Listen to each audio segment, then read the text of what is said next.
मैं मुख्य आचार्य आर के सोनवानी आप सभी को जय मसीह की आज की ऑनलाइन रविवारी आराधना परमेश्वर पिता, परमेश्वर पुत्र और पवित्र आत्मा के नाम से प्रारंभ करते हैं। आमीन और आमीन। आज की आराधना के प्रारंभ में हम एक छोटी प्रार्थना कर लेंगे और प्रार्थना में अगुवाई भाई मनोज जांगड़े करेंगे। आप सबको जय मसीह की। मेरा नाम मनोज कुमार जांगड़े है। यहाँ आने के कारण मेरी पत्नी को शैतानी शक्ति लगी हुई थी। यहीं के प्रार्थना दुआ से ठीक हुई है। जैसे हम बचे हैं वैसे दूसरों को बचाने की प्रयास करते हैं। आइए प्रार्थना में जाएं। धन्यवाद धन्यवाद महान समर्थी सेनाओं का यहोवा, आकाश और पृथ्वी के मालिक पिता, एक बार फिर तेरे चरणों के समीप आते हैं प्रभु जी और धन्यवाद देते हैं पिता कि आप रात में मीठी नींद दिया पिता। हर प्रकार के बुरे सपने खाप खतरों से बचा के रखा पिता, इसके लिए धन्यवाद देते हैं पिता कि आपने पिता हमें सुबह का सुंदर प्रकाश दिखलाया प्रभु जी, इसके लिए धन्यवाद देते हैं पिता परमेश्वर। धन्यवाद देते हैं पिता आज हमारे जीवन में पवित्र दिन को जोड़ा पिता, इसके लिए धन्यवाद देते हैं पिता परमेश्वर। और पिता हमारे दिन भर को कार्य में अगुवाई करना पिता, शैतान के षड्यंत्र से, मायाजाल से, प्रलोभन से बचा के रखना पिता, ऐसे विनती प्रार्थना करते हैं पिता। आपका वचन कहता है पिता परमेश्वर, क्या तुम नहीं जानते कि तुम परमेश्वर का मंदिर हो और परमेश्वर का आत्मा तुम में वास करता है। यदि कोई परमेश्वर के मंदिर को नष्ट करे तो परमेश्वर उसे नष्ट करेगा, क्योंकि परमेश्वर का मंदिर पवित्र है और वह तुम हो। हाँ पिता, हमें ज्ञान बुद्धि समझ की आत्मा देते हैं पिता, हमारे हृदय में वास करते हो प्रभु जी, इसके लिए धन्यवाद देते हैं पिता परमेश्वर। हमें शक्ति सामर्थ्य देते हैं पिता, इसके लिए धन्यवाद देते हैं प्रभु जी। पिता गीत को गाया जाना पिता, वचनों को पढ़ा जाना पिता, संदेश को दिया जाना पिता और प्रभु भोज को लिया जाना पिता, आपको सुखदायी सुगंध के रूप में ग्रहण योग्य हो पिता, ऐसे विनती प्रार्थना करते हैं प्रभु जी। और पिता आगे की आराधना आपके समर्थ भरे हाथ में सौंपते हुए छोटी विनती प्रभु यीशु मसीह के मीठे धन्य नाम से मांगते हैं। आमीन। आप सबको जय मसीह की।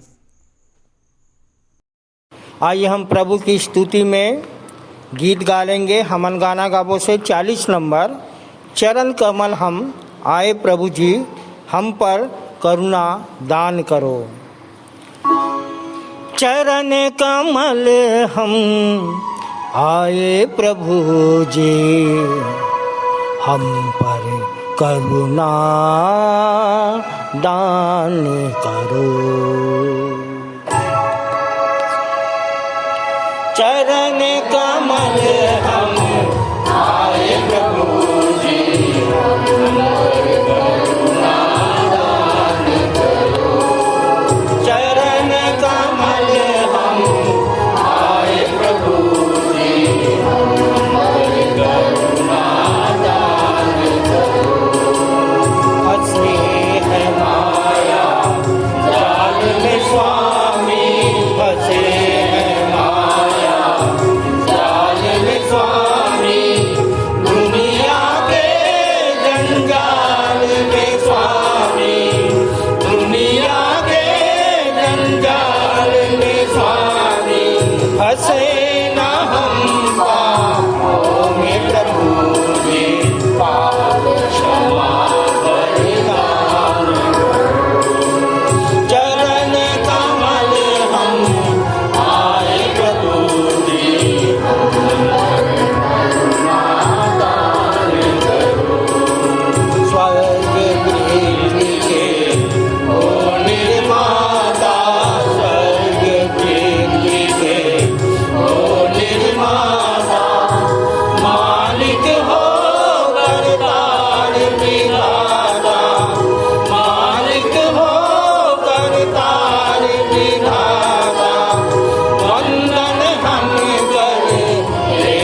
दूसरा गीत हम गा लेंगे हमन गाना गाबो से ही 89 नंबर।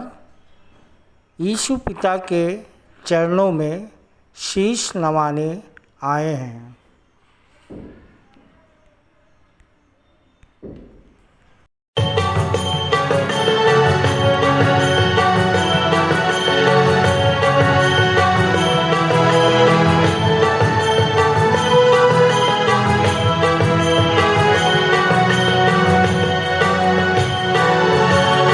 यीशु पिता के चरणों में शीश नवाने आए हैं। मार्ग वही, उद्धार वही, उसे मनाने आए हैं। यीशु पिता के चरणों में शीश नवाने आए हैं। मार्ग वही, उद्धार वही, उसे मनाने आए हैं। यीशु पिता के चरणों में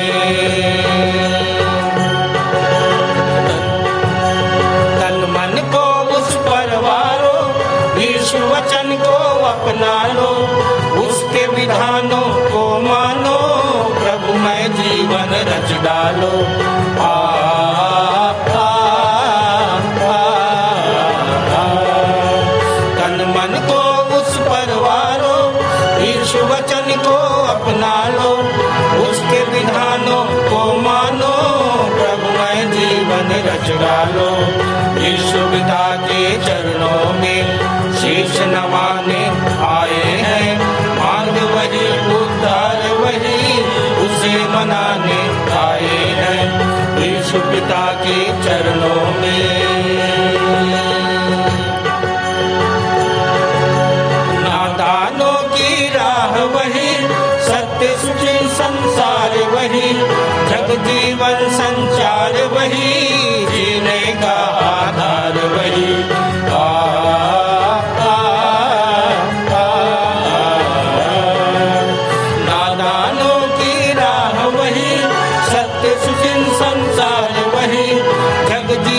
संचार वही, जीने का आधार वही।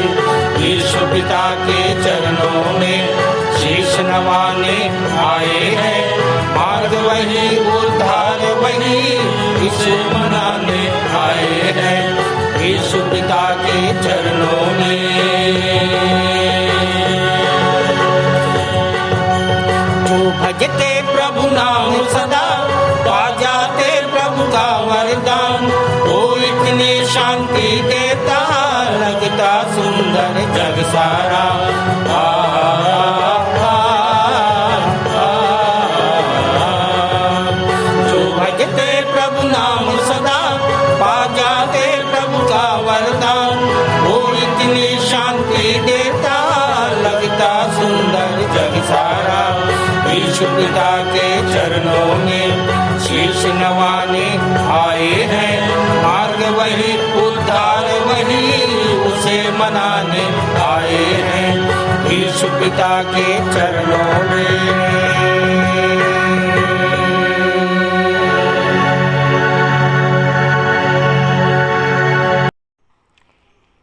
हे यहोवा, तूने मुझे जांच कर जान लिया है। तू मेरा उठना बैठना जानता है और मेरे विचारों को दूर ही से समझ लेता है। मेरे चलने और लेटने की तू भली भांति छानबीन करता है और मेरे पूरे चाल चलन का भेद जानता है। हे यहोवा, मेरे मुँह में ऐसी कोई बात नहीं जिसे तू पूरी रीति से ना जानता हो। तूने मुझे आगे पीछे घेर रखा है और अपना हाथ मुझ पर रखे रहता है। आइए हम परमेश्वर की महिमा में, उसकी आराधना में जाएं। आइए हम प्रभु की महिमा में एक गीत गा लेंगे, जो स्तुति की गीत क्रमांक 232 में पाया जाता है। मन मंदिर में बसने वाला यीशु तू है निराला।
आइए उत्तरवादी की रीति से पढ़ने के लिए हम सब निकाल लेंगे।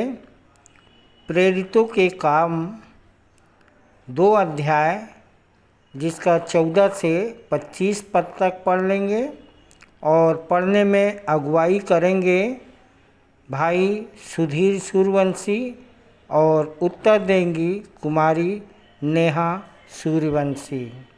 आप सबको जय मसीह की। मेरा नाम सुधीर सूर्यवंशी है। मैं परसदा कॉलोनी से आता हूँ। विश्वासी मंदिर आते लगभग 4 वर्ष हो चुके हैं। आप सबको जय मसीह की। मेरा नाम नेहा सूर्यवंशी है। विश्वासी मंदिर आते हुए 4 वर्ष हो चुके हैं। परमेश्वर पिता और विश्वासी मंदिर के अगुओं का धन्यवाद करते हैं क्योंकि हमें उत्तरवादी पाठ पढ़ने का अवसर मिला है। सो आइए हम उत्तरवादी पाठ उत्तरवादी रीति से पढ़ने के लिए निकाल लेंगे। प्रेरितों के कार्य उसका 2 अध्याय 14 वचन से 25 वचन तक पढ़ लेंगे, जिसमें पहला पद मैं पढ़ूंगा और दूसरा पद नेहा बहन के साथ आप सब लोग पढ़ेंगे। परंतु पतरस उन 11 के साथ खड़ा हुआ और ऊंचे शब्द से उपदेश देने लगा, हे यहूदियों और यरूशलेम के सब निवासियों, तुम यह जान लो और मेरी बातों को ध्यानपूर्वक सुनो। जैसा तुम समझ रहे हो, ये लोग नशे में नहीं है, क्योंकि अभी तो सुबह का 9 ही बजा है। परंतु यह वह बात है जो योएल नबी के द्वारा कही गई थी। परमेश्वर कहता है, अंतिम दिनों में ऐसा होगा कि मैं अपना आत्मा सब लोगों पर उड़ूंगा। तुम्हारे पुत्र और तुम्हारी पुत्रियां नबूवत करेगी, तुम्हारे जवान दर्शन देखेंगे और तुम्हारे वृद्ध जन स्वप्न देखेंगे। मैं अपने दासों और दासियों पर भी उन दिनों में अपने आत्मा में से उंडेलूँगा और वे नबूवत करेंगी। मैं उन पर आकाश में अद्भुत कार्य और नीचे पृथ्वी पर चिन्ह अर्थात लहू और अग्नि तथा धुएं का बादल दिखाऊंगा। प्रभु के महान और महिमामय दिन के आने से पहले सूर्य अंधकार में और चंद्रमा लहू में बदल जाएगा। और ऐसा होगा कि जो कोई प्रभु का नाम लेगा वह उद्धार पाएगा। हे इज़राइलियों, इन बातों को सुनो। यीशु नासरी एक ऐसा मनुष्य था जिसको परमेश्वर ने सामर्थ के कार्य, आश्चर्य कर्मों और चिन्हों से जो उसने उसके द्वारा तुम्हारे समक्ष किए, तुम पर प्रकट किया, जैसा कि तुम स्वयं जानते हो। इसी मनुष्य को जो परमेश्वर के पूर्व निश्चय योजना और पूर्व ज्ञान के अनुसार पकड़वाया गया था, तुमने विद्रोहियों के हाथों क्रूस पर कीलों से थुकवाकर मार डाला। परंतु परमेश्वर ने मृत्यु की पीड़ा को मिटाकर उसे पुनः जीवित कर दिया, क्योंकि मृत्यु के वश में रहना उसके लिए असंभव था। अंतिम वचन हम सब एक साथ पढ़ लेंगे। क्योंकि दाऊद उसके विषय में कहता है, मैं सर्वदा प्रभु की ओर निहारता रहा, क्योंकि वह मेरी दाहिनी ओर है, जिससे मैं डगमगा न जाऊं। प्रभु परमेश्वर अपने वचन के पढ़े और सुने जाने में हम सबको आशीष दे। आमीन। आप सबको जय मसीह की। आइए हम विश्वास वचन बोलें। मैं सर्वशक्तिमान पिता पर स्वर्ग और पृथ्वी के सृजनहार परमेश्वर पर विश्वास रखता हूँ। मैं उसके एकलौते पुत्र हमारे प्रभु यीशु मसीह पर, जो पवित्र आत्मा के सामर्थ के द्वारा कुमारी मरियम से जन्मा, जिसने पोंतियुस पिलातुस के राज्य में दुख उठाया, जो क्रूस पर टांगा गया और मारा गया, जो गाड़ा गया और अदृश्य लोक में पहुंचा, और तीसरे दिन मृतकों में से फिर जी उठा, जो स्वर्ग पर चला गया और सर्वशक्तिमान पिता परमेश्वर के दाहिने हाथ विराजमान है, और जीवितों और मृतकों का न्याय करने फिर आने वाला है। विश्वास रखता हूँ मैं पवित्र आत्मा पर, पवित्र सारी कलीसिया पर, संतों की संगति पर, देह के पुनरुत्थान पर, पापों की क्षमा पर और अनंत जीवन पर विश्वास रखता हूँ। आमीन। आप सभी को जय मसीह की। मेरा नाम सुनील कुमार कोसरिया है और मैं नरोत्ती कापा कलीसिया से हूँ, और मुझे प्रभु में विश्वास करते विश्वासी मंदिर आते हुए लगभग 7 वर्ष हो गए हैं। परमेश्वर पिता का और संचालक मंडल का भी धन्यवाद करता हूँ कि मुझे इस बार सामान्य सामाजिक पारिवारिक कलीसियाई प्रार्थना करने का ये सुंदर अवसर प्राप्त हुआ है।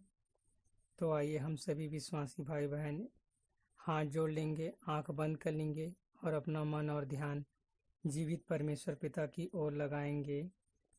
परमेश्वर पिता का धन्यवाद हो, जैसा उसके वचन में लिखा है, हे याह, यदि तू अधर्म के कामों का लेखा ले तो हे प्रभु कौन तेरे सामने खड़ा रह सकता है। परंतु तू क्षमा करने वाला परमेश्वर है जिसे तेरा भय माना जाए। सचमुच परमेश्वर पिता, तेरे सामने कोई भी खड़ा होने की योग्य नहीं है, परंतु तेरी दया और प्रेम और तेरे अनुग्रह के कारण से हम तेरे सामने खड़े होने पाते हैं और इन प्रार्थना निवेदनों को करने पाते हैं। जबकि प्रभु यीशु मसीह ने भी अपने वचन में कहा कि मनुष्य के पुत्र के सामने खड़े होने की योग्य बनो। होने पाए परमेश्वर पिता, हम भी यीशु मसीह के सामने खड़े होने की योग्य बन सके। परमेश्वर पिता, हम विनती और प्रार्थना करते हैं, विशेष करके आज की रविवारी आराधना के लिए, जहाँ जहाँ आज विश्व भर में आपके नाम की आराधना होती है, उन हर एक स्थानों में प्रभु जी हम आपकी उपस्थिति को चाहते हैं कि हर एक स्थानों में आप उन सबको ज्ञान बुद्धि समझ देना, ताकि आपके नाम की महिमा और आपकी महिमा की आत्मा के द्वारा वो सभी कार्य और संचालन आपकी ओर से हो सके। हम विशेष करके विनती और प्रार्थना करते हैं हमारे विश्वासी मंदिर की जीवित कलीसिया के लिए परमेश्वर पिता, जो आपके अनुग्रह और आपके डील डॉल में बढ़ती चली जा रही परमेश्वर पिता। होने पाए प्रभु जी इन सबको आपकी ओर से आशीष मिलने पाए प्रभु जी, और भी प्रचार प्रसार कार्य में परमेश्वर पिता आपके नाम की महिमा करते रहे परमेश्वर पिता। ऐसे विनती प्रार्थना करते हैं। विशेष करके विनती प्रार्थना करते हैं हमारे मंदिर के संचालक मंडल के लिए, जो परमेश्वर पिता आपके अनुग्रह से हम सबको चरवाई करते हैं परमेश्वर पिता, और मंदिर की समस्त कार्य योजनाएं उनके द्वारा संचालित की जाती है प्रभु जी। होने पाए परमेश्वर पिता उन्हें ज्ञान बुद्धि समझ देना और उन्हें अद्भुत रीति से परमेश्वर पिता बहुत से दर्शन प्रकाशनों के भेदों को प्रकट करने की योग्य बनाना प्रभु जी, ताकि आपके कलीसिया की अगुवाई आत्मा और सच्चाई से करने वाले हो सके प्रभु जी। मंदिर की सभी समस्त कार्य योजनाओं को आपकी ओर से पूरे किए जाए परमेश्वर पिता। जो भी आवश्यकताएं हों प्रभु जी वो आपकी ओर से पूरी हो सके। हम विशेष करके विनती प्रार्थना करते हैं मंदिर के समस्त आचार्यों के लिए, सहायक आचार्यों के लिए, सहायक सह आचार्यों के लिए, और जितने भी महिला सभा है, जवान सभा है, संडे स्कूल है, और उनके बच्चे जितने भी टीचर्स है परमेश्वर पिता, उन सबको ज्ञान बुद्धि समझ दे कि वो आत्मा और सच्चाई से परमेश्वर पिता इन बच्चों को सही रीति से ज्ञान और बुद्धि की बातें बता सके और तेरे वचनों से अवगत करा सके प्रभु जी, ताकि आगे चलकर यही बच्चे परमेश्वर पिता आपके सत्य के स्तंभ बन सके और आपके नाम को ऊंचा करने वाले बन सके। हम विशेष करके धन्यवाद देते हैं प्रभु जी इन नए विश्वासियों के लिए, इन नई नई आत्माओं के लिए परमेश्वर पिता, जिनके साथ हम एक संग मिलकर परमेश्वर पिता आपकी आराधना करने पाते हैं। परमेश्वर पिता, जैसे आपके वचन में आपके दास पौलुस ने लिखा है कि अब मैं सबसे पहले यह आग्रह करता हूँ कि विनती, प्रार्थना, निवेदन, धन्यवाद, सब मनुष्यों के लिए किए जाएं, राजाओं और सब ऊंचे पद वालों के निमित्त, इसलिए कि हम विश्राम और चैन के साथ सारी भक्ति और गरिमा में जीवन बिताएं। विशेष करके हम विनती और प्रार्थना करते हैं परमेश्वर पिता हमारे इस देश के लिए। परमेश्वर प्रभु जी, जो आपके अनुग्रह के कारण से परमेश्वर पिता हम यहाँ जन्म लेने पाए हैं, और परमेश्वर पिता अमन और शांति यहाँ पर आपकी ओर से सदा बनी रहती है परमेश्वर पिता। परंतु कुछ ऐसे धार्मिक क्रियाकलाप है परमेश्वर पिता, या कुछ अराजक तत्व है परमेश्वर पिता, जो निरंतर तेरे लोगों को परेशान करती रहती है परमेश्वर पिता। उनके जीवन में बहुत से कष्ट समस्याएं आती है प्रभु जी, जैसा हमने बीते दिनों में परमेश्वर पिता देखा। मणिपुर में बहुत सी ऐसी घटनाएं घटी प्रभु जी, जिससे कारण से बहुत से विश्वासी भाई बहन के जीवन में परमेश्वर पिता ऐसे मृत्यु जैसे क्षण भी आए परमेश्वर पिता। बहुत लोग तो घर से बेघर हो गए, बहुत से लोगों को ताड़ना दिया गया, समाज से बहिष्कृत कर दिया गया, बहुत से दुख उठाने पड़ रहे हैं परमेश्वर पिता। हम विशेष करके विनती और प्रार्थना करते हैं प्रभु कि मणिपुर में आपकी ओर से शांति और समझौता हो सके परमेश्वर पिता। किसी भी प्रकार की उनके जीवन में जो समस्याएं चल रही विश्वासी भाई बहनों के, वो सब दूर हो सके परमेश्वर पिता, ताकि आपकी ओर से परमेश्वर पिता वो सभी सुरक्षित और चंगे भले पाए जाए परमेश्वर पिता। और जिन लोगों ने अपनी जान भी यदि गंवाई है परमेश्वर पिता तेरे नाम के लिए, तो होने पाए परमेश्वर पिता उन सभी की आत्माएं शांति पाए।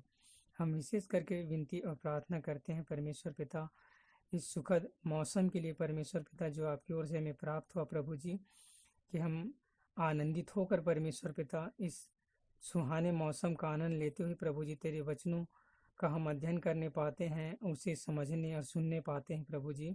वो सब हमारे हृदय में फलवंत होने पाए पिता। हम विनती प्रार्थना करते हैं विशेष करके जो यूक्रेन और रूस में जो युद्ध हो रहे परमेश्वर पिता, जिस कारण से परमेश्वर पिता विभिन्न देश भी उसके कारण से प्रभावित हो रहे हैं प्रभु जी। हम विनती और प्रार्थना करते हैं प्रभु जी कि विश्व युद्ध जो होने वाला है परमेश्वर प्रभु, उसमें भी परमेश्वर पिता आपकी ओर से भी शांति आने पाए प्रभु जी, ताकि उन सब को भी मन फिराने का अवसर मिल सके प्रभु जी, और कोई भी आत्मा निराश न हो परमेश्वर पिता होने पाए प्रभु जी। हम अपने देश में परमेश्वर पिता अमन और शांति से परमेश्वर पिता आपके सुसमाचार का प्रचार करने वाले हो सके परमेश्वर पिता, और हर प्रकार के धार्मिक आडंबरों से बच सके प्रभु जी। हम विनती प्रार्थना करते हैं हमारे देश के धार्मिक राजनीतिक अगुओं के लिए परमेश्वर पिता, और ये इन सबको ज्ञान बुद्धि समझ देना परमेश्वर पिता, कि उचित रीति से परमेश्वर पिता तेरे देश और तेरे मंडली का संचालन कर सके प्रभु जी।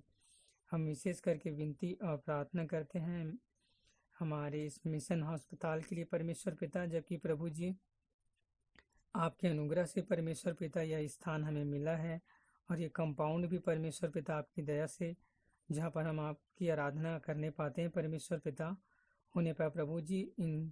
इस अस्पताल के कंपाउंड के चारों तरफ परमेश्वर पिता आपके पवित्र सरदूतों का पहरा रहे प्रभु जी, कोई भी शैतानी शक्ति कार्य करने ना पाए परमेश्वर पिता, और निरंतर आपकी निगहबानी इस स्थान में बनी रहे परमेश्वर प्रभु। यहाँ पर जो भी प्रार्थना आराधना की जाती है परमेश्वर पिता, उन सभी में आपके कान लगे रहे परमेश्वर पिता, आपकी दृष्टि बनी रहे प्रभु। हम विनती प्रार्थना करते हैं यहाँ पर जो डॉक्टर्स है, जो नर्स है परमेश्वर पिता, जो बहुत से बीमारों का इलाज कर रहे हैं प्रभु जी, उन सबों को परमेश्वर पिता बहुत आयत की आशीष देना।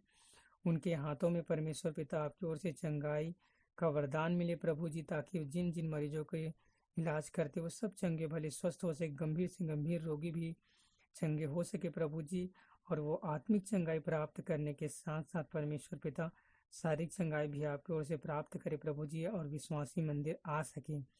हम विनती प्रार्थना करते हैं परमेश्वर पिता विशेष करके आपकी इस आराधना स्थल के लिए परमेश्वर पिता, जहाँ प्रभु जी शहर के बीचों बीच तूने हमें ऐसा शांत वातावरण भी दिया परमेश्वर पिता, ऐसा स्थान दिया कि हम तेरे नाम की महिमा और धन्यवाद करने पाते हैं प्रभु जी होने पाए परमेश्वर पिता। निरंतर आपकी महिमा इस स्थान से होने पाए प्रभु जी, और जितने भी आत्मा यहाँ पर आती है परमेश्वर पिता, जो भी लोग दुआएं लेकर आते हैं परमेश्वर पिता, उन सब की दुआएं आपकी ओर से पूरी हो सके परमेश्वर पिता, कोई भी जन खाली हाथ वापस ना जाए पिता। हम विनती और प्रार्थना करते हैं विशेष करके आज संदेश देने वाले और प्रभु भोज का संचालन करने वाले आपकी आत्मा की अगुवाई से इन कार्य को पूरा कर सके, ताकि परमेश्वर पिता आपका वचन इन सब की जीवन में फलवंत होने पाए। परमेश्वर पिता, आज की आराधना की जो भी अल्फा और ओमेगा है परमेश्वर पिता, वो आप होइएगा और आगे की आराधना को आपके सर्वशक्तिमान हाथों में सौंपते हुए बड़े ही धन्यवाद के साथ इस छोटी सी प्रार्थना को अपने जीवित उद्धारकर्ता प्रभु यीशु मसीह के नाम से मांग लेते हैं, आमीन। ये समय है संदेश का और हमारे लिए संदेश लेके आ रही हैं आचार्य डॉक्टर शीतला सूर्यवंशी, जिनका विषय है करते रहो धन्यवाद, करते रहो धन्यवाद और आत्मा में गुणानुवाद। कुलुसियों 2:7 पर इनका संदेश आधारित है। आप सबको जय मसीह की। मेरा नाम आचार्य डॉक्टर शीतला सूर्यवंशी है। पिछले सप्ताह मुझे बोलने के लिए विषय दिया गया था करते रहे धन्यवाद और आत्मा में गुणानुवाद, जो कुलुसियों 2:7 पर आधारित है। कुलुसियों 2:6 में इस प्रकार से लिखा है, जैसे तुमने मसीह यीशु को प्रभु करके ग्रहण किया है, वैसे ही उसी में चलते रहें। तो पहला है कि हमने प्रभु को कैसे ग्रहण किया है। दूसरा, हम किस प्रकार से उसका धन्यवाद करते रहें और आत्मा में कैसे गुणानुवाद करें। पहला, हमने प्रभु को कैसे ग्रहण किया है। मैं अपने बारे में बताना चाहूँगी कि मैंने कैसे ग्रहण किया है। मैं बहुत ही छोटी थी, तब से मैं उस परमेश्वर को ढूंढा करती थी, उस सच्चे ईश्वर को ढूंढा करती थी और उपवास करना, मैं हमेशा उपवास किया करती थी। और जैसे जैसे मैं बढ़ती गई, मेरे उपवास करना और बढ़ता गया और मैं सोमवार का पूरे 12 महीने का उपवास करती थी, नवरात्रि का पूरा उपवास करती थी, यहाँ तक कि मैं निर्जला उपवास और मौन व्रत भी किया करती थी। वो इसलिए करती थी कि मेरे में भी इतनी शक्ति आ जाए कि मेरे घर में जो समस्याएं हैं, जो लोग हमेशा बीमार रहते हैं, वो ठीक हो सके। इसलिए मैं ईश्वर को प्रसन्न करना चाहती थी और शक्ति प्राप्त करना चाहती थी। मैंने एक दिन प्रभु यीशु मसीह के बारे में सुना कि वो लोगों को चंगाई देता है, उसके नाम से लोग चंगे होते हैं। मेरे गांव के पास ही मेरी बड़ी मम्मी रहती हैं। उसकी बेटी बहुत ही बीमार थी, उसको बहुत ज़्यादा शैतानी शक्तियाँ लगी रहती थी और मैंने ये सुना कि वो प्रभु यीशु को मानती हैं और अब वो ठीक हो गई हैं। हम दोनों बहन अचानक से कुछ काम से गए और फिर हम वहीं आके रात में घर में बिना बताए वहाँ पे रुक गए, क्योंकि उनके यहाँ शैतानी शक्ति बहुत ज़्यादा थी। हम बहुत ही डरते घबरा रहे थे। रात में हमें नींद नहीं आ रही थी। वो जितने ईश्वर का मैं उपासना करती थी, उन सब का मैंने नाम लिया, पर किसी से मेरी रक्षा की कोई गुंजाइश नहीं थी। मैं डर ही रही थी। तब मैंने उन लोगों से कहा कि मुझे नींद नहीं आ रही है। वे घुटने टेके और मेरे लिए प्रार्थना किए। मुझे नहीं पता कि वो कब आमीन बोले और मैं मीठे नींद सो गई। जब सुबह उठी तब मैंने मन में ठान लिया कि जिस ईश्वर को मैं कभी नहीं जानती, ना कभी उसकी आराधना की, मुझे इतनी मीठी नींद दी, उसी दिन से मैंने प्रभु को ग्रहण कर लिया। मेरी माँ और मेरी भाभी हमें ढूंढते हुए आए कि ये बच्चे कहाँ रुक गए, कहाँ चले गए। और हम घर गए तो हमने सारी बातें बताई और मेरे घर के लोगों ने भी उसे प्रभु यीशु मसीह को ग्रहण किया।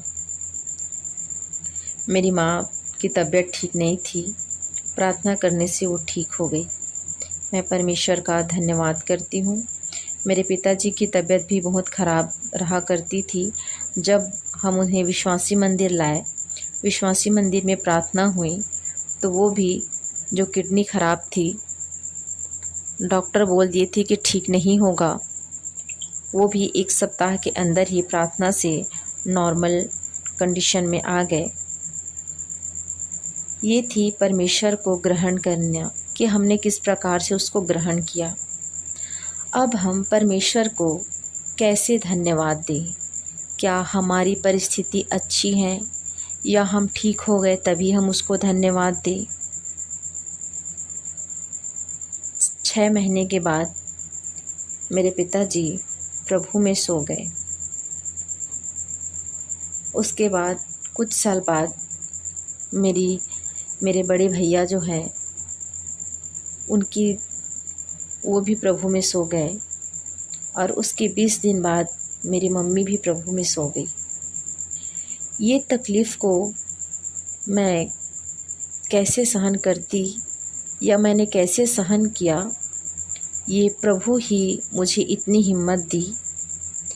मैं इसमें परमेश्वर का धन्यवाद की। और जैसे बाइबल बताती है कि अय्यूब की पुस्तक में लिखा है कि अय्यूब के जीवन में बहुत सारी समस्याएं आई। उसके बेटे बेटियां सब मर गए, उनके धन दौलत सभी चले गए, उसके शरीर में फोड़े पड़ गए, फिर भी उसने परमेश्वर को धन्यवाद देना नहीं छोड़ा। और उसने कहा कि प्रभु ने दिया, प्रभु ने लिया, प्रभु का नाम धन्य है। ये वचन मेरे अंदर काम किया और मैं परमेश्वर का हर परिस्थिति में धन्यवाद करती गई। और सच में परमेश्वर ने मुझे इतनी हिम्मत दी, इतनी ताकत दी कि मैं आज तक आप सभी के सामने ये वचन बोल पा रही हूँ। क्योंकि परमेश्वर के सामने कोई भी अपूर्णी क्षति नहीं होती, क्योंकि परमेश्वर हमारे जीवन में जो भी करता है वो हमारे सच में भले के लिए करता है। जैसा कि अय्यूब 5:17 में लिखा है, देख क्या ही धन्य है वह मनुष्य जिसको परमेश्वर ताड़ना देता है, उसकी ताड़ना को तुच्छ ना जान। और जब हम उसकी ताड़ना को सहर्ष ग्रहण करते हैं तो सच में वो हमारे जीवन में आशीषों की बारिश करता है। और जब हम परमेश्वर का धन्यवाद करते हैं, हमारे जीवन में आशीषें आती हैं। हम उसका गुणानुवाद करते रहे, हम कैसे उसका गुणगान गाए, तो हम देखते हैं कि दाऊद के जीवन को देखते हैं। हम दाऊद के समान परमेश्वर की महिमा करें, उसका गुणानुवाद करें। जो दाऊद था वो 8 भाइयों में से सबसे छोटा था और शमूएल के द्वारा उनका अभिषेक किया गया। और वो वीणा बजाकर किस प्रकार से परमेश्वर की महिमा करता था।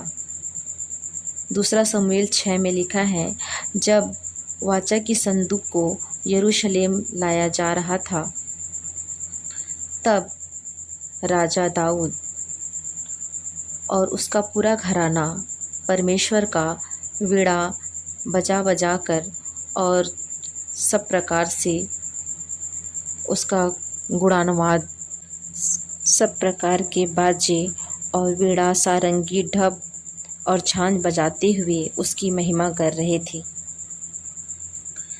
तब शाऊल की बेटी मिकल ने खिड़की से उसे झांक कर देखा कि राजा दाऊद जो है किस प्रकार से परमेश्वर यहोवा के सामने नाचता कूदता देखा। तब उसने उसे मन में तुच्छ जाना। उस समय राजा दाऊद ये नहीं देख रहा था कि वो एक राजा है, वो ये देख रहा था कि वो परमेश्वर की महिमा आत्मा और सच्चाई से कर रहा है, उसे किसी और की फ़िक्र नहीं है। तब उसने मिकल ने कहा, क्या तू अपने कर्मचारियों या अपने दास दासियों के सामने कोई ऐसे ही अपने तन को खोल कर कोई ऐसा नाचता है? ये शर्म की बात है। लेकिन उस समय दाऊद ने उसे उत्तर दिया कि मैं यहोवा के सम्मुख नाचूंगा, गाऊंगा, चाहे लोग मुझे तुच्छ जाने या कुछ भी जाने, मैं अपनी दृष्टि में भी नीच ठहरूंगा। पर मैं उस परमेश्वर का धन्यवाद और परमेश्वर की महिमा अपने जीवन से निरंतर ही करती जाऊंगा। इन्हीं बातों को मैंने कविता में लिखने का प्रयास किया है। मैं ढूंढ रही थी परमेश्वर को पर्व और दिनों में, सोम मंगल तो कभी 9 दिन निर्जला या मौन उपवास। अनजान थी कि उसने फूंका है मेरे अंदर जीवन का श्वास, कि मैं अनजान थी कि उसने फूंका है मेरे अंदर जीवन का श्वास। एक ऐसी रात आई कि मैं डरी और घबराई, एक दिन ऐसी रात आई कि मैं डरी और घबराई। उस समय मेरी ये आराधना काम ना आई, उस दिन मेरी ये आराधना काम ना आई। ये थी अंधकार भरी तराई, ये थी अंधकार भरी तराई, पर 2 लाइन की प्रार्थना से मुझे मीठी नींद आ गई। फिर आया नया सवेरा, फिर आया नया सवेरा, और मैं जान गई कि यीशु का है मेरे अंदर डेरा। प्रियों, कितनी भी कठिन परिस्थिति हो तुम सहम न जाना, कितनी भी कठिन परिस्थिति हो तुम सहम न जाना, क्योंकि पिता जानता है घावों पर यीशु के नाम से मरहम लगाना, क्योंकि पिता जानता है घाव में यीशु के नाम से मरहम लगाना। अगर परमेश्वर से है हमारा संवाद तो वो डालता है निरंतर वचन रूपी खाद, और हमें नहीं होने देता बर्बाद। इसलिए करते रहे उसका धन्यवाद और आत्मा में गुणान्वाद, करते रहे धन्यवाद और आत्मा में गुणान्वाद। आप सबको जय मसीह की। परमेश्वर इस छोटे से वचन पर हम सबको आशीष दे। आमीन। सुंदर संदेश के लिए आचार्य शीतला और उनके पूरे परिवार को प्रभु बहुतायत की आशीष दे। प्रभु भोज विधि का संचालन करेंगे सहायक सह आचार्य श्री राजेंद्र गंगावने। आप सबको जय मसीह की। मेरा नाम सहायक सहआचार्य राजेंद्र गंगावने है। मंदिर आते मुझे 11 वर्ष हो चुके हैं। आने से पहले मैं बहुत पूजा पाठ करता था, लेकिन मन में शांति नहीं थी। मुझे भी किसी भाई के द्वारा आज से 2012 में गुरु मंत्र का परिचय मिला, तो यहाँ तक आया, अपनी समस्या को बताया, तो सब लोगों ने मुझे दुआ प्रार्थना की। अब मैं स्वयं जैसे प्रार्थना लेगी तो मैं स्वयं किया, तो सबसे बड़ी बात मुझे अद्भुत शांति महसूस हुई और जीवित परमात्मा, जीवित ईश्वर को जाना जो आपके मेरे अंदर में रहता है। मैं परमपिता परमेश्वर को धन्यवाद करता हूँ कि अवसर मुझे मिला कि प्रभु भोज के माध्यम से मैं आप लोग से बात करना चाह रहा हूँ ऑनलाइन के माध्यम से, तो धन्यवाद करता हूँ परमेश्वर को। मेरे पियो वचन में लिखा है कि निकोदेमुस जो फरीसियों का अधिकारी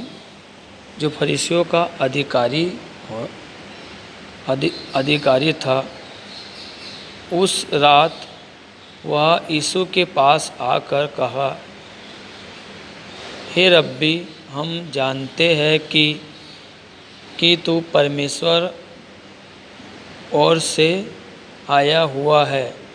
हे गुरु, क्योंकि इन चिन्हों को जो तू दिखलाता है कोई नहीं दिखा सकता। तब यीशु ने उत्तर देते हुए उससे कहा, मैं तुमसे सच सच कहता हूँ कि जब तक कोई नया जन्म ना ले वह परमेश्वर का राज नहीं देख सकता। मेरे पियो, जब तक हम परमेश्वर के राज को जब तक हम अपने बुराइयों को, अपने पापों को परमेश्वर के सामने ना मान ले और अंगीकार ना करें, तो तब तक हम अपने उस राज को हम नहीं जान पाएंगे, उस अनंत जीवन को हम नहीं पा पाएंगे। आनंद जीवन का रास्ता एक ये है, बपतिस्मा लेना आवश्यकता इसलिए है मेरे पियो कि हम परमेश्वर के करीब हो जाते हैं। मेरे पियो, जब हम बपतिस्मा ले लेते मेरे पियो, तो हम अब हम नहीं परंतु मसीह हम में जीवित हो जाता है। तो मेरे पियो, उसी बपतिस्मा के माध्यम से प्रभु भोज का निर्माण यीशु मसीह ने किया, तो जब मांस में का मांस और लहू में का लहू जब हम पी लेते, खा लेते मेरे पियो, तो उसका जो लहू है हमारे अंदर प्रवेश होने लगता है। तो हम जो पाप करते थे उस पापों को हम भूलने लगते, उस पापों से हम मुक्ति पाने लगते, छुटकारा पाने लगते, और हमें उत्साह उमंग आने लगता है, ताकि हम औरों को उसके बारे में, यीशु मसीह के बारे में हम औरों को बता सके। मेरे पियो, जब हम मांस में का मांस और लहू में का लहू जब पीते हैं, हम उस लहू को जब हम पीते तो उसकी मृत्यु को हम याद करते हैं कि उसने कैसे हम मानव जाति के लिए, हम सब के लिए बलिदान हो गया। मेरे पियो, बलिदान तो हमको होना था, लेकिन हम सब के पापों के कारण वो खुद बलिदान हो गया, ताकि हम उस पापों से, उस अपराध से, उस पाप से हम बच सके और उस आनंद जीवन की ओर जा सके। मेरे पियो, जब हम उसकी रोटी को खाते मेरे पियो, तो उसकी रोटी का अर्थ ये है कि उसने अपनी देह को इतनी छन्नी कर दिया, उसने अपनी देह को इतनी छन्नी कर दिया ताकि हम बच सके, हम उस उपाय से निकल सके, हम उस लहू को, उस दाखरस को, उस रोटी को ग्रहण कर सके, आगे बढ़ सके और उसके कामों को कर सके। मेरे पियो, जब हम जल संस्कार लेते हैं, जब हम बपतिस्मा लेते हैं मेरे पियो, तो हम जीवित नहीं परंतु यीशु हमारे अंदर जीवित हो जाता है। तब अब हम अपने अंदर से यीशु मसीह को बताते हैं। मेरे पियो, आत्मा की 9 फली है, प्रेम, आनंद, मेल, धीरज, कृपा, भलाई, विश्वास, नम्रता और संयम हमारे अंदर आ जाता है। हम उस पाप से भागने लगते हैं, उस अपराध से बचने लगते हैं। मेरे पियो, पाप की मजदूरी तो मृत्यु है, परंतु हमारे यीशु मसीह में जो दाखरस रोटी के माध्यम से हमारे बीच में आया है, उस दाखरस रोटी को हम खाते हैं तो हमारे यीशु मसीह में आनंद जीवन है। तो मेरे पियो, ऐसा हो सके ताकि हम उस आनंद जीवन की ओर बढ़े, उसके कामों को करें, उसके राह पे चले, और जहाँ मसीह यीशु का नाम नहीं पहुँचा मेरे पियो, उस मसीह का यीशु का नाम पहुँचा सके, हम उस पाप, अपराध, बुराई से बच सके, आगे बढ़ सके और सभी जाति के लोगों को हम चेला बनाने वाले हो सके। सबको जय मसीह। प्रभु भोज विधि पर सुंदर टिप्पणी के लिए आचार्य श्री राजन गंगा बने और उनके पूरे परिवार को प्रभु आशीष दे। आइए अपनी अपनी भेंटों एवं धन्यवादी भेंटों को देने के द्वारा परमेश्वर की महिमा करेंगे, और इस समय हम गीत गा लेंगे। स्तुति के गीत से 86 नंबर, यीशु तुझको सब मैं देता। तत्पश्चात भेंट की प्रार्थना में अगुवाई करेंगी कुमारी सरस्वती गढ़ेवाल।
मेरा नाम सरस्वती गढ़ेवाल है और मैं खमतराई से आती हूँ।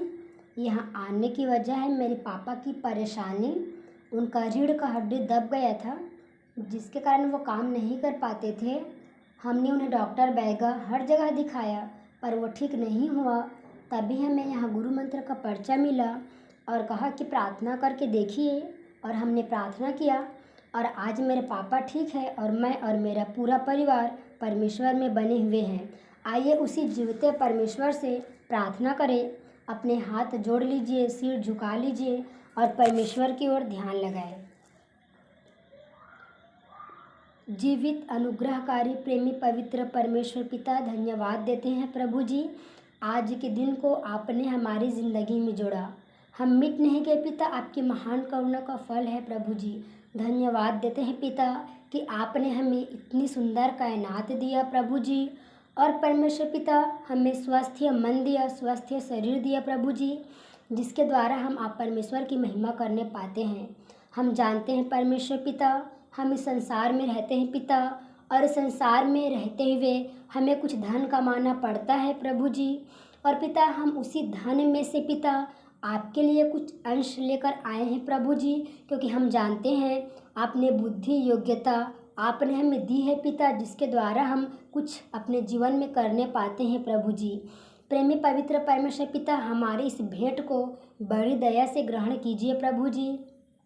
परमेश्वर पिता, हम धन्यवाद देते हैं प्रभु जी कि हम जानते हैं पिता परमेश्वर सब कुछ तो आपने हमें दिया है पिता, फिर भी प्रभु जी आपने है पिता हमें देना सिखाया है प्रभु जी कि हम आप परमेश्वर को दे पिता, और आप प्रभु जी से प्रसन्न होते हो। हम धन्यवाद देते हैं परमेश्वर पिता, विशेष प्रार्थना करते हैं प्रभु जी कि बहुतों ने पिता धन्यवादी मन प्रकट किया है प्रभु जी। हम चाहते पिता परमेश्वर कि उनकी ज़िंदगी में यह अवसर बार बार आए। हम प्रार्थना और विनती करते हैं परमेश्वर पिता इस मंदिर के लिए प्रभु जी। पिता इस मंदिर में आपके महान काम होता है पिता, आत्मा का बचाना प्रभु जी। हम चाहते हैं पिता ये कार्य और भी तेज़ी से बढ़े पिता, इसके लिए आप हमारी सहायता कीजिए पिता। जो कुछ कमी घटी पिता आप उसे पूरा कीजिए प्रभु जी। हम प्रार्थना करते हैं प्रेमी पवित्र परमेश्वर पिता, जो कुछ हमारे पास है पिता उसे खर्च करने की बुद्धि और समझ दीजिए पिता।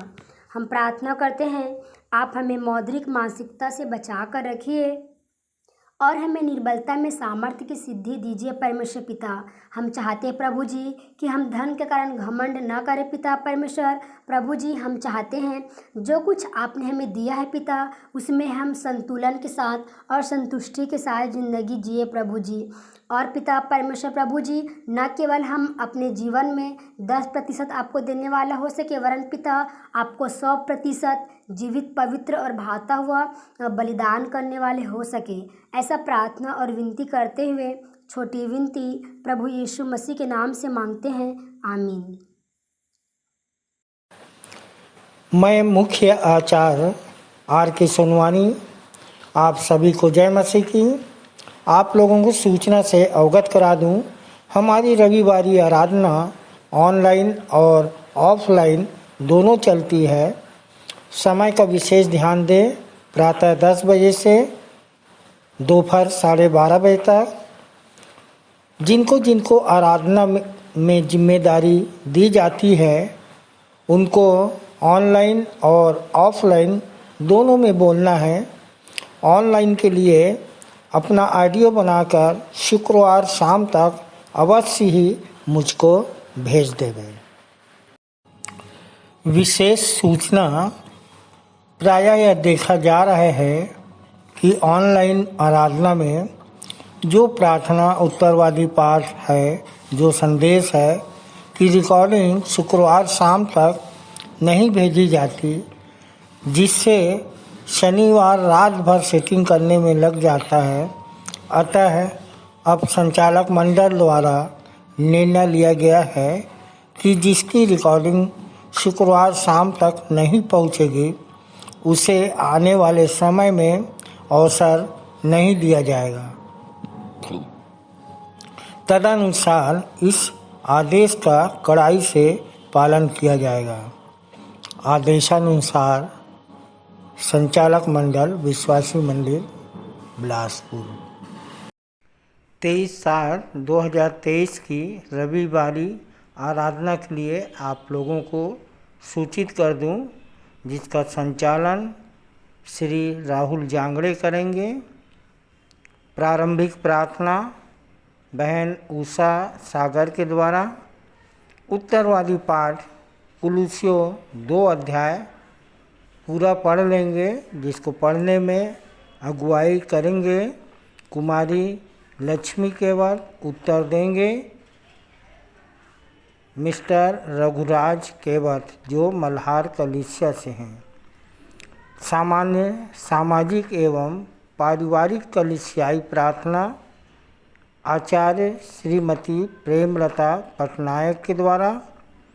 संदेश होगा सह संचालिका श्रीमती अर्चना दास जी के द्वारा, जिनका विषय है आत्मा से परमेश्वर की गुण बातों को कैसे खोजना है। आत्मा से परमेश्वर की गुण बातों को कैसे खोजना है जब शरीर से रोज रोज जूझना है। 1 कुरिन्थी 2:10 आप अपने संदेश के लिए ले सकती हैं। प्रभु भोज विधि का संचालन सहायक सह आचार्य श्रीमती आरती करोसिया के द्वारा। भेंट की प्रार्थना श्रीमती गोमती भार्गव के द्वारा। मुख्य संदेश हम अपने संचालक जी से उत्तरवादी पाठ पर सुन लेंगे। अंतिम प्रार्थना में अगुवाई करेंगी मंदिर की सह संचालिका डॉक्टर अनपरानाम जी और सह संचालक श्री आशीष जलाल जी की आशीष से हम सभा का समापन करेंगे। धन्यवाद।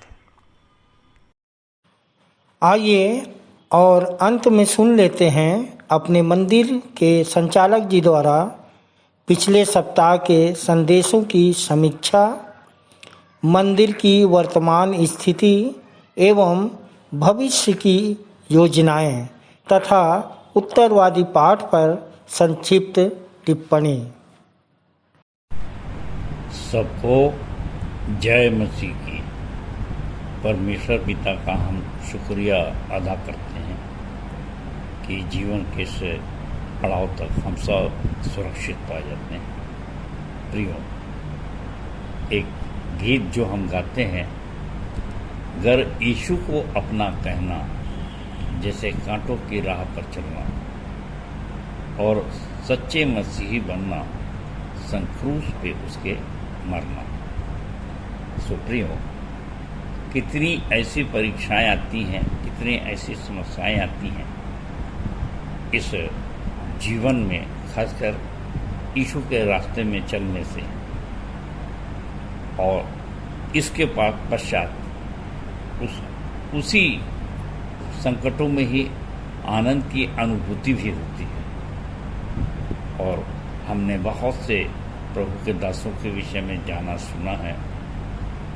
शद्रक मेशक अबेदनगो कैसे आग में आनंदित थे, दानियल कैसे शेर की मान में आनंदित था। सो हमको भी इतने सिद्ध बनना है और अपनी हर परीक्षा में उत्तीर्ण होना है, जिससे कि हमको अनंत जीवन मिल सके। और इसी विचारों को पिछले सप्ताह हमारी आचार्य कुमारी प्रतिभा श्रेष्ठ ने बहुत सुंदर संदेश के रूप में और कविता के रूप में रखा है। और उनका विषय था अपने आप को परखना है तो 3 परीक्षाओं में से हमें भी गुजरना है। मत्ती 4:1-13। सो बहन ने बताया कि परीक्षाएं 2 किस्म की होती हैं।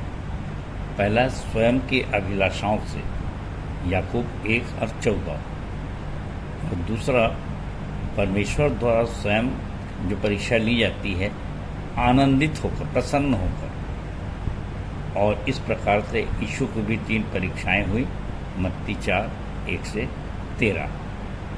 सुप्रियो बहन ने बताया कि ज्ञान अपने कामों से सत्य ठहरता है और हमको ज्ञान का घमंड नहीं करना है कि हम इतने BD MD इत्यादि पढ़े लिखे हैं, परंतु काम को दिखाना है और वो कामों को देखता है।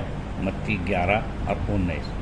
और दूसरी चीज़ है जो प्रेरितों का काम 7:49 में लिखा है कि स्वर्ग मेरा सिंहासन और पृथ्वी मेरे पैरों की चौकी है, यीशु मसीह ने कहा। सो मेरे प्रिय, हम जरूर स्वर्ग में रहें, स्वर्गवासी हो जाएं, जीते जी ही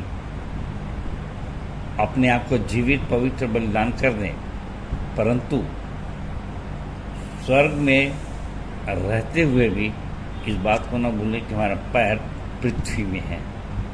तो जैसा यीशु मसीह ने यूहन्ना 3:11 में कहा, जब मैंने तुमसे पृथ्वी की बातें की और तुम प्रतीति नहीं करते, तो फिर आसमान की बातों को क्यों कर प्रतीति करोगे।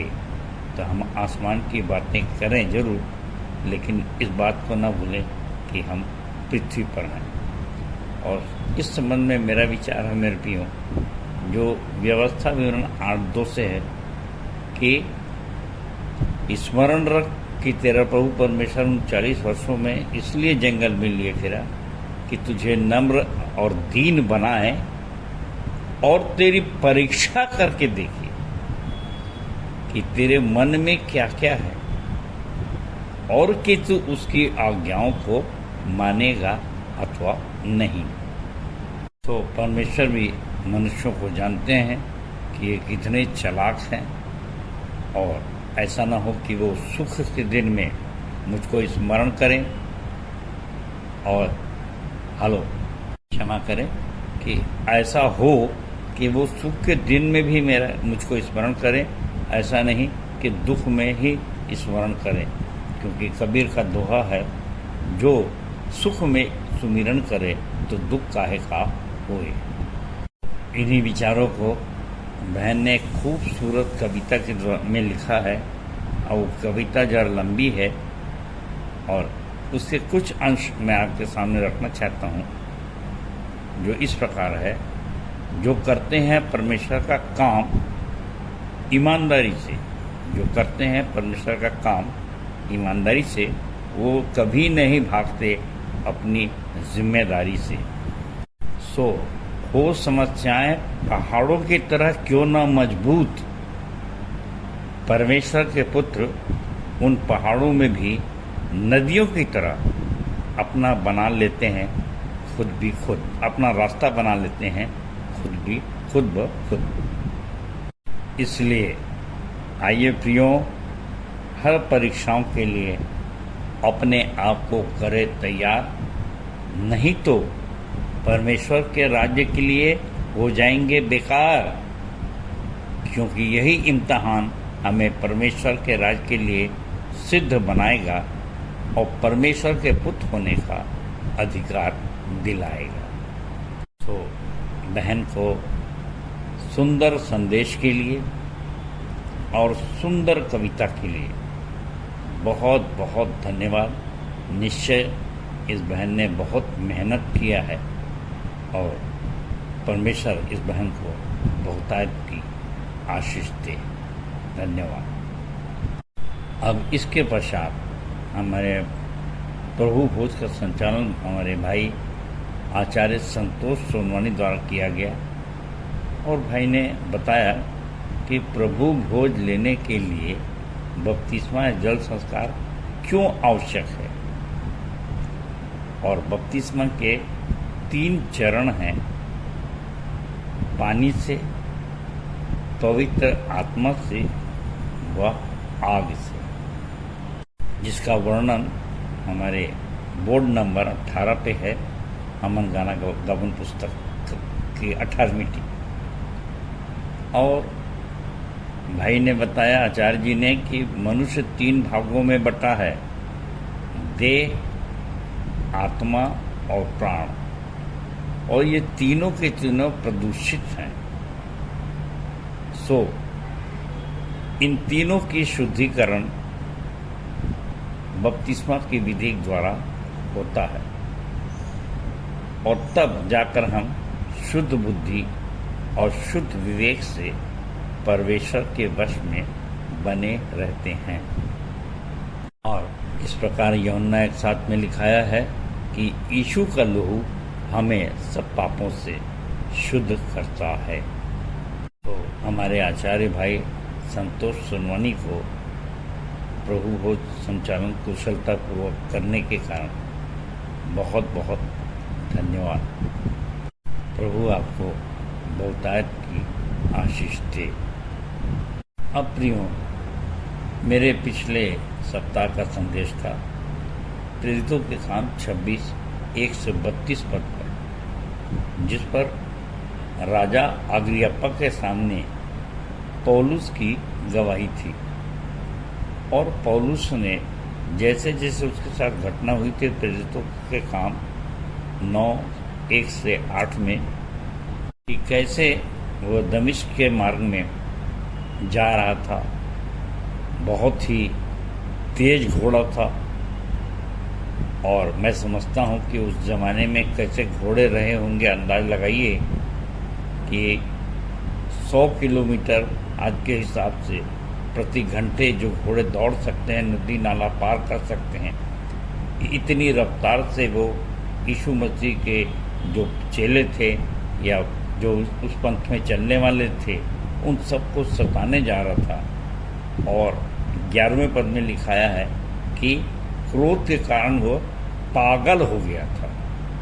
और प्रियो, मैंने बताया ये पागल शब्द यूहन्ना 10:20 में यीशु को भी पागल कहा गया और यहाँ इस पद में 24 और 25वें पद में उन्होंने पौलुस को भी पागल कहा कि कैसे वो अब यीशु मसीह के आत्मा जीतने के लिए पागल हो गया था। और पौलुस ने बताया कि जो लोग मुझको पागल समझ रहे हैं वे दुनिया के लोग पागल हैं और मैं तो सिर्फ यीशु का दीवाना हूँ। तो प्रियो, जब पौलुस ने यीशु के जन्म से लेकर मृत्यु तक की बातें और यहाँ तक पुनरुत्थान की बातें कि मुर्दे किस रीति से जी उठेंगे, जिसका वर्णन उसने पहला क्रंथियों 15:35-45 में किया, जब बताया तो राजा अग्रिप्पा ने कहा, देखिए 28वां और 29वां पद में कि तू उनकी आंखें खोल। तब अग्रिप्पा ने पौलुस से कहा, तू थोड़े ही समझाने से मुझे मसीही बनाना चाहता है। पौलुस ने कहा, परमेश्वर से मेरी प्रार्थना यह है कि क्या थोड़े में क्या बहुत में केवल तू ही नहीं परंतु जितने लोग आज मेरी सुनते हैं इन बंधनों को छोड़ दें और मेरे समान हो जाएं। तो प्रियो, आज ये बड़ा प्रश्न है कि हमारी गवाही कैसे हो, और मैंने समझाने की कोशिश किया कि हमारी गवाही भी मैं से होना चाहिए, क्योंकि यीशु मसीह ने कहा, जिसने मुझे देखा उसने परमेश्वर को देखा। क्या मैं और आप कह सकते हैं कि जिसने मुझे देखा मसीहा को देखा? प्रियो, आज हमारे संसार में हम लोगों ने बोर्ड भी बनाया है कि हमारा उद्देश्य मसीहा बनाने का है, और आज इस बात की चर्चा होती रहती है, गरीबों का मसीहा, दलितों का मसीहा और नाना प्रकार की चीज़ों का मसीहा, और हमको तो कंगालों के मसीहा बनना है, क्योंकि यीशु मसीह ने कहा लूका 4:18 में कि मेरा अभिषेक कंगालों को सुसमाचार सुनाने के लिए किया गया है। तो प्रियो, व्यवहार में मैं देखता हूँ कि जब कंगालों को सुसमाचार सुनाने जाओ तो वो बहुत सी समस्याएं हमारे सामने रखते हैं, और जो सक्षम होते हैं उनको डर लगने लग जाता है कि कहीं ऐसा न हो कि इनकी सेवा करते करते हम ही कंगाल हो जाएं। स्मरण रखें कि हमारा प्रभु यीशु मसीह स्वर्ग और पृथ्वी का मालिक होकर भी अपने आप को कंगाल बना लिया ताकि स्वर्ग राज के लिए वो धनी बन सके। और इसलिए अंत में मैंने यही प्रेरितों के काम 17 का 31वां पद पढ़ा था, जिसमें कि पौलुस ने बिना यीशु का नाम लिए एक पद में कैसे उसकी शानदार गवाही दी, और जहाँ इस प्रकार से लिखा है,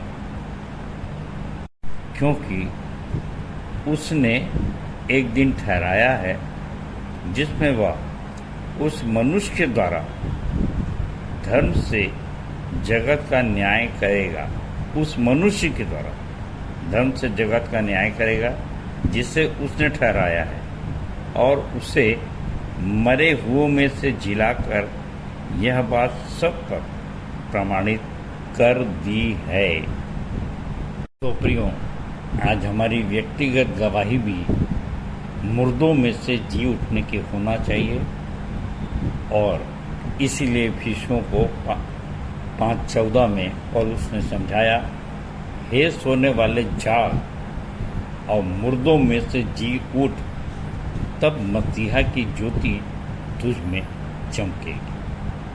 तो ऐसी गवाही के लिए हम सब भी अपने आप को तैयार करें कि हम भी गवाही दे सकें मैं से, क्योंकि मैं से घमंड ही नहीं बल्कि गवाही भी होती है जो कोर्ट में भी कबूल की जाती है, न्यायालय में भी।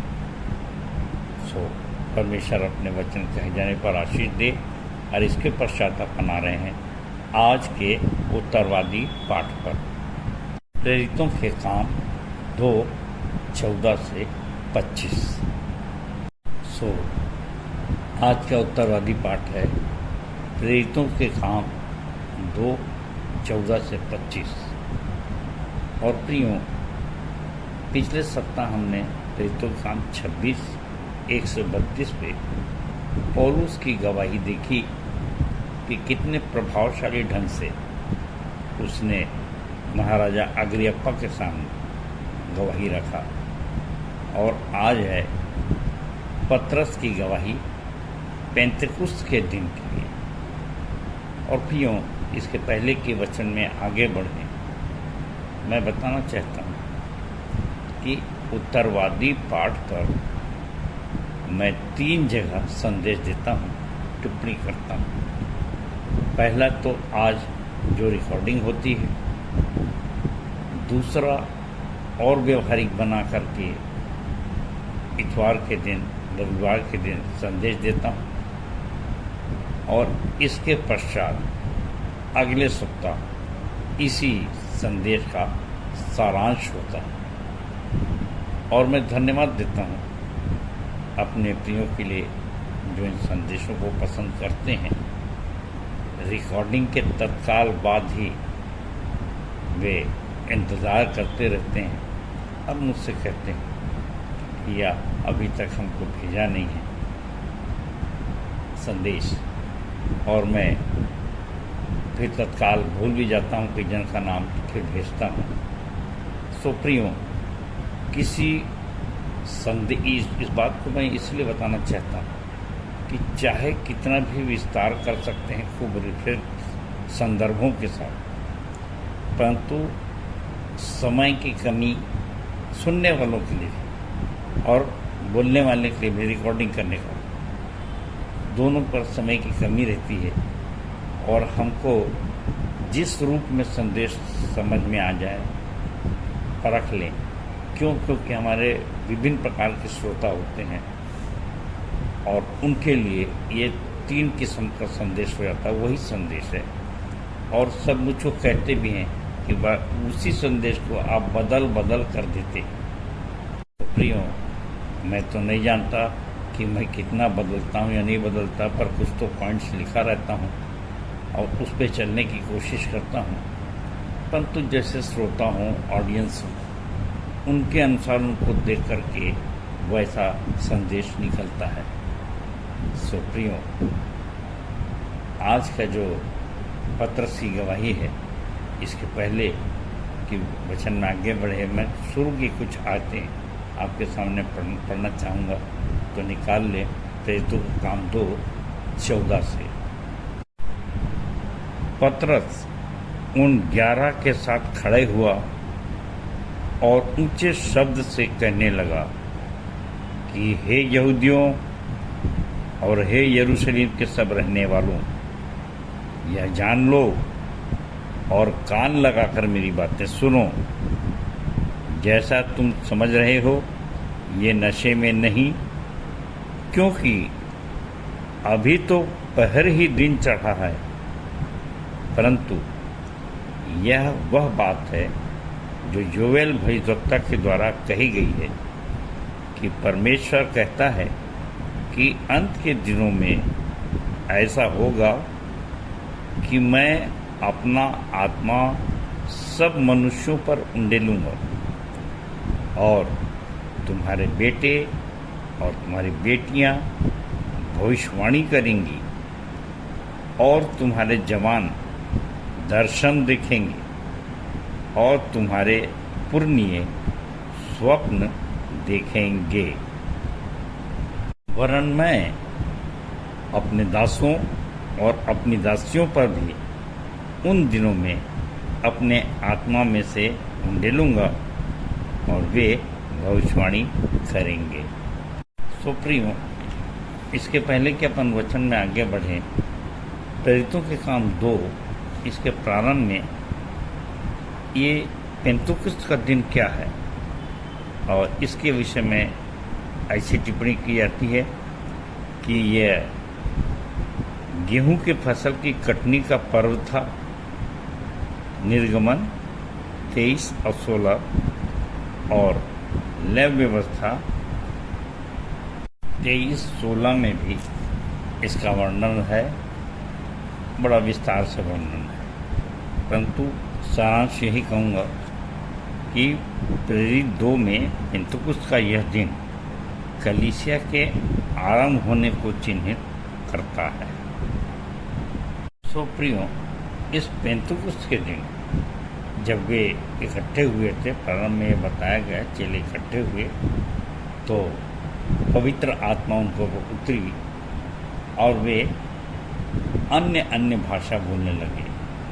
सो प्रियो, जैसा उस दिन से लेकर आज तक इस संबंध में, अन्य भाषा के संबंध में बहुत सी गलतफहमियां हैं, बहुत से लक्षण दिखाई देते हैं और अक्सर इस संबंध में जब बातचीत होती है तो लोगों में बहस भी हो जाती है और वे नाना प्रकार की बात करते हैं।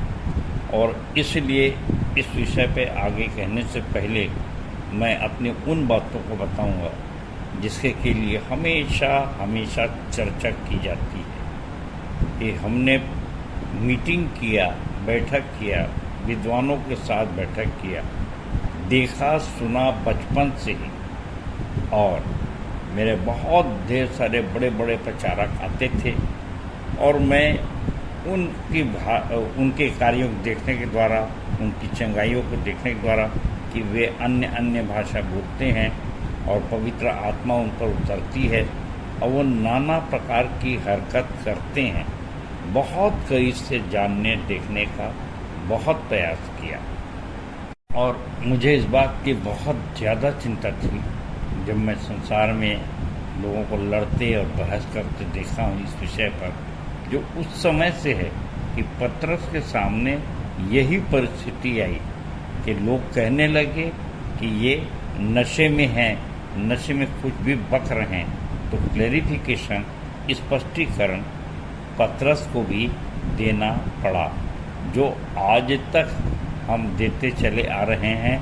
और इसके संबंध में मैं समझता हूँ और जो लिखी गई बातें वो आपको बताने जा रहा हूँ कि आप इसमें ज़्यादा ना उलझें, परेशान ना हो, परंतु इसके सही अर्थ को समझ सकें और अपने जीवन में पवित्र आत्मा पाकर आप बहुत से पवित्र कार्य कर सकें। और इस संबंध में पहली बात बताऊंगा कि हमारे बोर्ड नंबर 13 में हमन गाना गावन में ये हेडिंग के साथ लिखा गया है कि 7 बातों में विशेष सावधानी रखें।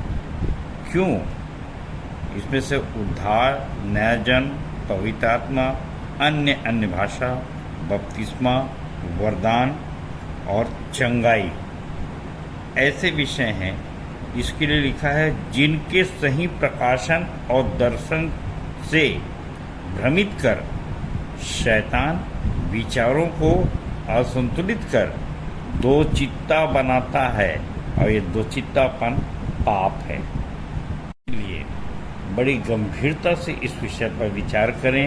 और दूसरी बात है कि पहली सेंचुरी में पौलुस जब कुरिन्थियों की मंडली में गया तो वहाँ पर भी उसको ये समस्याएं दिखी और उसने भी पहला कुरिन्थियों 14 में पूरे पाठ में सिर्फ इन्हीं बातों का वर्णन किया है।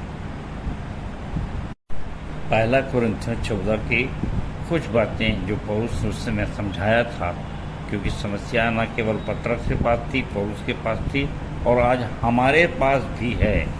और इसलिए हमको अपनी ओर से कुछ कहने की आवश्यकता नहीं है, नहीं तो लड़ाई झगड़ा होता है। लोग हमारे पास दोष लगा देते हैं कि लोग पवित्र आत्मा को नहीं मानते इत्यादि इत्यादि। और इसलिए पहला कुरिन्थियों 14 में के 19वें पद में पौलुस कहता है, परंतु कलीसिया में अन्य भाषा में 10,000 बात करने से यह मुझे और भी अच्छा जान पड़ता है कि औरों को सिखाने के लिए बुद्धि से 5 बातें कहूँ।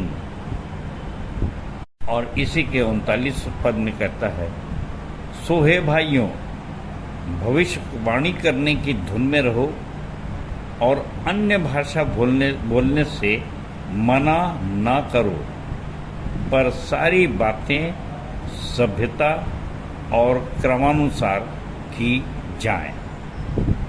प्रियो, मैंने जैसे कहा कि कभी भी ये बातें निकलती हैं, ये जो 7 पॉइंट पढ़े गए हैं, इस पे आप अपनी तरफ से कुछ ना बोलें, बाइबिल खोल लीजिए और जब जवाब देना हो तो आप इन संदर्भों को पढ़ दीजिए। कोई पूछता भी है तो बोले मैं आपके सामने पढ़ रहा हूँ, बाइबिल में लिखी ये बातें। अब इसका अर्थ आप चाहे जैसा लगा लें, नहीं तो अगला बिना वजह आपसे तर्क करेगा। क्यों? क्योंकि आगे पौलुस ने बहुत कुछ समझाया, बोले तर्क करने वाले बचिए, क्योंकि बहुत से रोगी होते हैं जो शब्दों पे तर्क करते हैं। और अपने प्रिय अजीज, पहला तीमुथियुस 6:4 में अपने प्रिय अजीज तीमुथियुस को वो समझाता है, और दूसरा तीमुथियुस 3:5 में भी कि छिछोरी स्त्रियों से भी बचिए। तो ये सब बाइबिल में लिखा है। आप उचित समय पर सारांश, सटीक व्यवहारिक उत्तर नम्रता से अगर देंगे तो उसका प्रतिफल एक आत्मा की जीत होती है। सो यहाँ पर भी पतरस ने समझाया कि ये अन्य वाले भाषा बोलने वाले नशे में नहीं हैं, परंतु ये योएल की जो भविष्यवाणी है, जो योएल 2:28 में, वो यहाँ पर भविष्यवाणी पूरी हो रही है कि कैसे लोग परमेश्वर के लिए भविष्यवाणी कर रहे हैं। और इसके पश्चात 19 से लेकर 21 पद में यीशु के द्वितीय आगमन के चिन्ह बताए गए हैं, जिसमें 19वें पद में लिखा है कि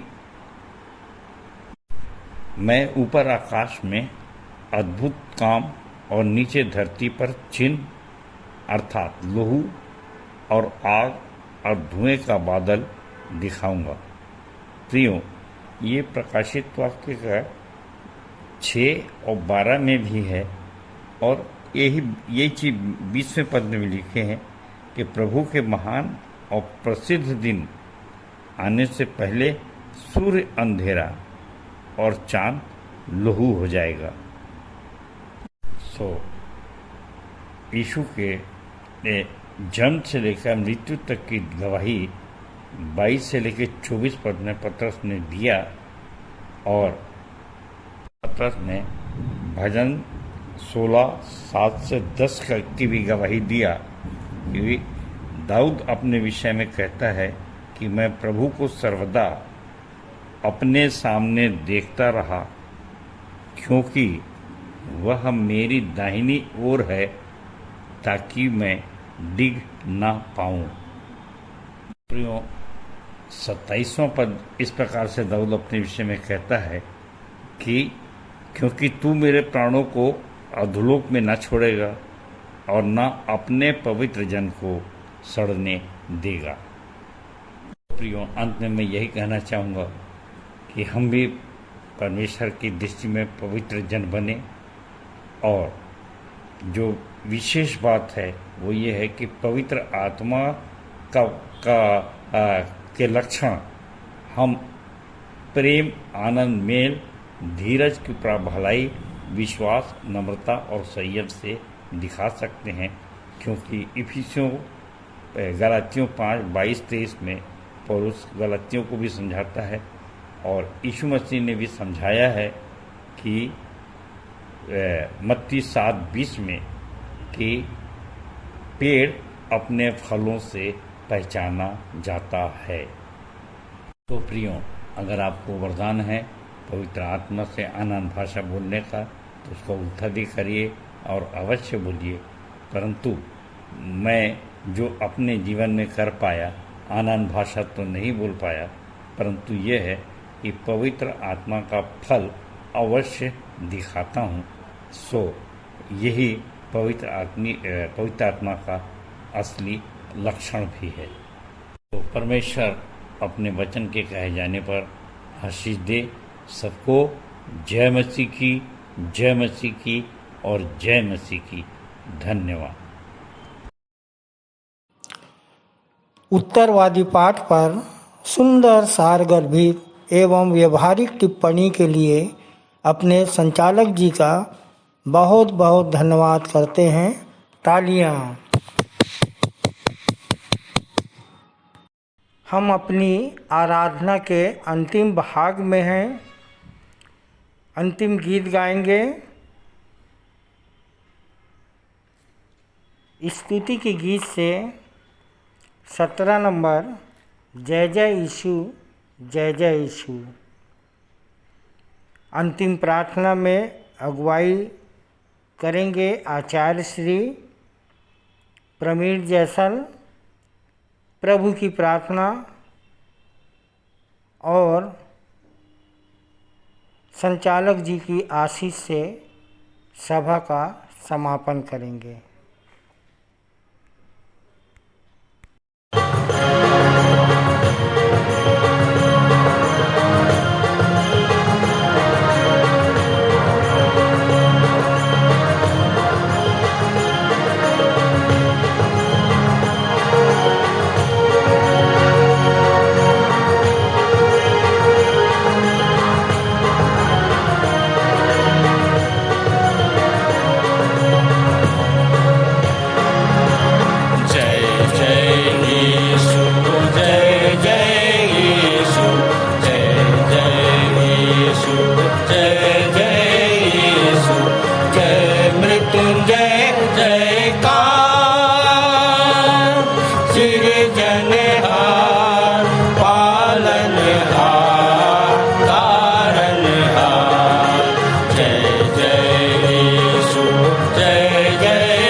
तीनों का दुख हरने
बंधन भंजन हारा, अक्षर जीवन देवन हारा, मृत्यु के बंधन भंजन हारा, अक्षर जीवन देवन हारा, रोगिन शोकिन एक आधारा, रोगिन शोकिन एक आधारा, जय जयकार सृजनहार, पालनहार, तारणहार, जय जय यीशु, जय जय यीशु, जय जय यीशु, जय जय यीशु, जय जयकार करो सब प्यारो, नर नारी एक संग पुकारो, जय जयकार करो सब प्यारो, नर नारी एक संग पुकारो, नारा मारो जय ललकारो, नारा मारो जय ललकारो, जय जयकार सृजनहार, पालनहार, तारणहार, जय जय यीशु, जय जय यीशु, जय जय यीशु, जय जय यीशु, जय जय यीशु, जय जय यीशु।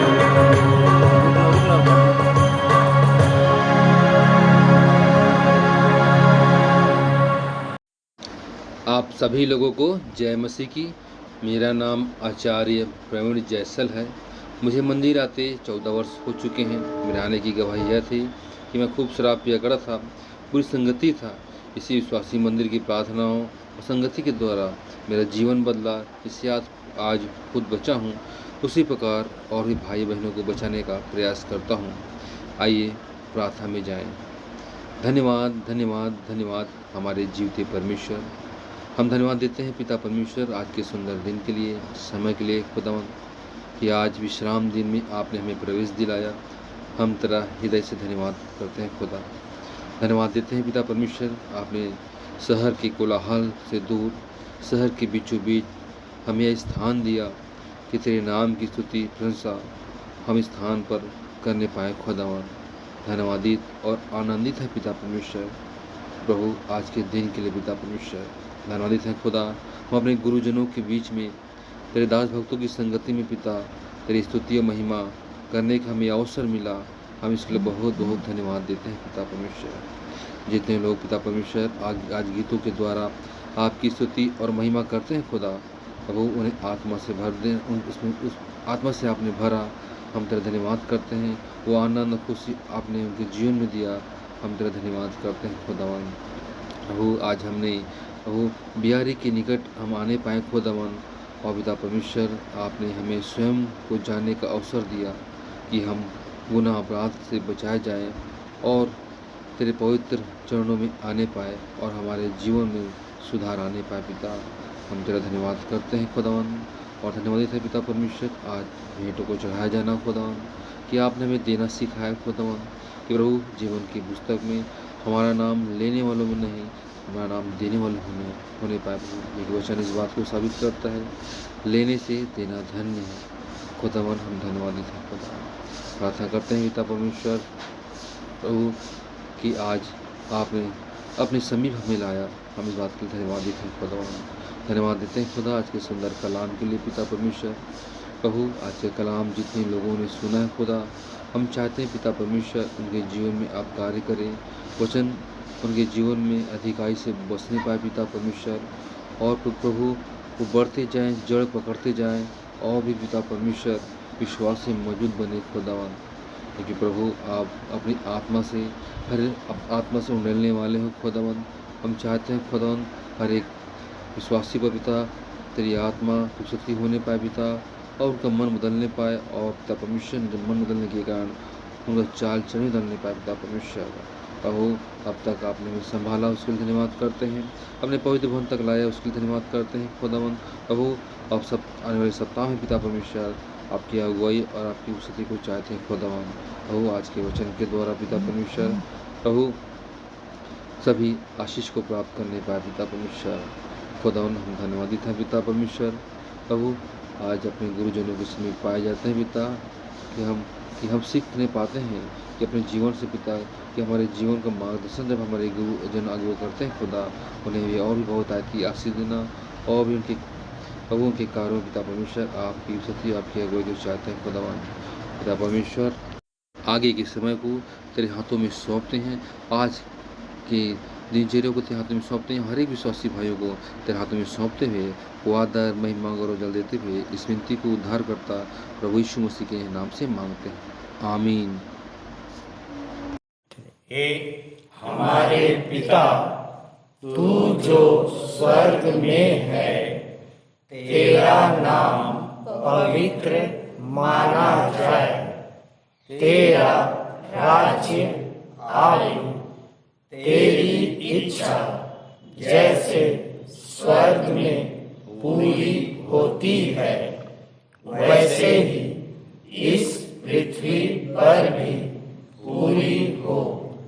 हमारे दिन भर की रोटी आज हमें दे, और जैसे हमने अपने अपराधियों को क्षमा किया है वैसे ही तू भी हमारे अपराधों को क्षमा कर, और हमें परीक्षा में ना डाल परंतु बुराई से बचा, क्योंकि राज्य, पराक्रम और महिमा सदा तेरे ही हैं, आमीन। और अब शांतिदाता परमेश्वर, जिसने भेड़ों के महान रखवाले हमारे प्रभु यीशु मसीह को सनातन वाचा के लोहू द्वारा मृतकों में से जीवित कर दिया, तुम्हें सब भले गुणों से परिपूर्ण करे, जिससे तुम उसकी इच्छा पूरी करो और जो कुछ उसकी दृष्टि में प्रिय है वह यीशु मसीह के द्वारा हमारे अंदर पूरा करे। उसी की महिमा युगान युग होती रहे, आमीन।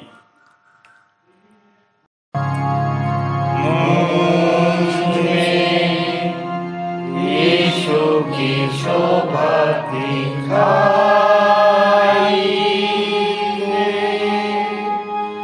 उसका अद्भुत प्यारा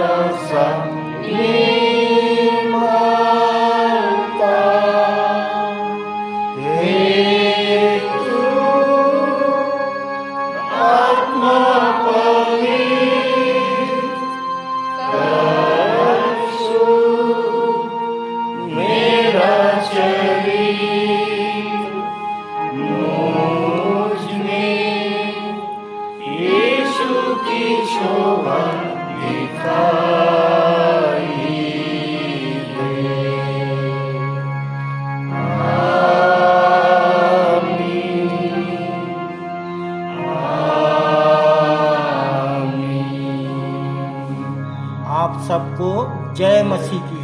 जय मसीह की।